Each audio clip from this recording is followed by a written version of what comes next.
రామతీర్థం గ్రామంలో భాషా youth foundation మరియు గణేష్ యువశక్తి సంఘం ఆధ్వర్యంలో శ్రీ కామాక్షిదేవి సమేత రామలింగేశ్వర స్వామి దేవస్థానం నందు అయ్యప్ప స్వామి పడిపూజ కార్యక్రమం అత్యంత వైభవంగా నిర్వహించారు. ముందుగా ముగ్గురు అన్నదమ్ములు గణపతి దేవుడు, సుబ్రహ్మణ్య స్వామి, అయ్యప్ప స్వామికి విశేష పూజలు నిర్వహించారు.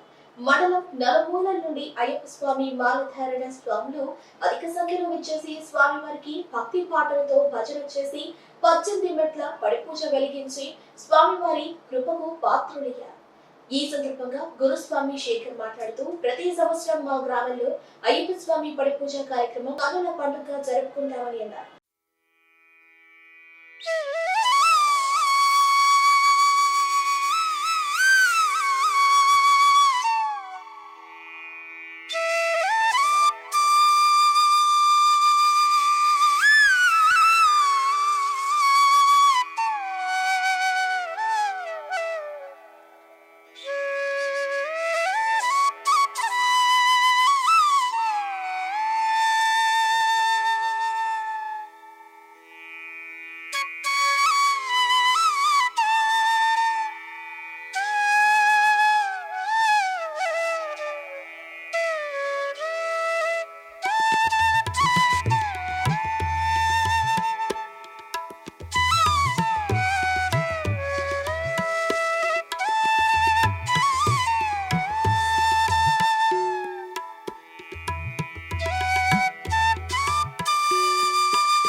ఈరోజు మా రామతీర్థం గ్రామంలో అయ్యప్ప స్వాముల పడిపూజ మహోత్సవంలో భాగంగా శ్రీ కామాక్షిదేవి సమేత శ్రీ రామలింగేశ్వర స్వామి వారి దేవస్థానం, శ్రీ గణేష్ యువశక్తి సంఘం మరియు భాషా యూత్ ఫౌండేషన్ వారి ఆధ్వర్యంలో అంగరంగ వైభవంగా స్వామివారి కార్యక్రమం నిర్వహించడం జరిగింది.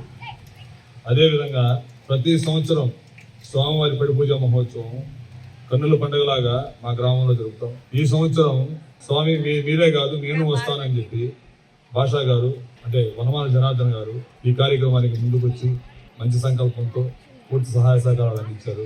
అదేవిధంగా అతి త్వరలో భాషా గారి యొక్క కార్యక్రమం కాదు, మా పంచాయతీలో అవ్వచ్చు, పక్క పంచాయతీలో అవ్వచ్చు, ఎక్కడైనా సరే తన వంతు ఎంతోమంది నిరుపేద కుటుంబాల్లో చనిపోయిన వాళ్ళకి తన వంతు ఆర్థిక సహాయాన్ని అందిస్తూ ప్రతి ఒక్కరిని ముందుండి నడిపిస్తూ ఏ టోర్నమెంట్ వచ్చినా, ఏ క్రికెట్కి సంబంధించి కానీ, ఏ క్రీడలకు సంబంధించి కానీ ప్రతి ఒక్క విషయంలో ప్రతి మంచి పనిలో తను పోషిస్తూ అందరినీ కలుపుకొని వెళ్తూ మంచి సేవా కార్యక్రమాల్లో చురుగ్గా పోతున్న జనార్దన్ గారు అతి త్వరలో క్రాంతి అంటే వెలుగు అలా వృద్ధాప్యంలో నలిగిపోతున్న ముసలి వాళ్ళ గురించి ఆలోచించి మా రామతీర్థం గ్రామంలో మా పంచాయతీలో వృద్ధాశ్రమం ఏర్పాటు చేయాలని సంకల్పించారు. అది చాలా మంచి సుపరిణామం. దానికి ఆ అయ్యప్ప స్వామి ఆశీస్సులు, అదేవిధంగా మా గ్రామ ప్రజల ఆశీస్సులు ప్రతి ఒక్కరూ ముందుకు వచ్చి పూర్తి సహాయ సహకారం అందించి ఆ మహాయజ్ఞంలో అందరూ పాల్పంచుకోవాలని కోరుకుంటూ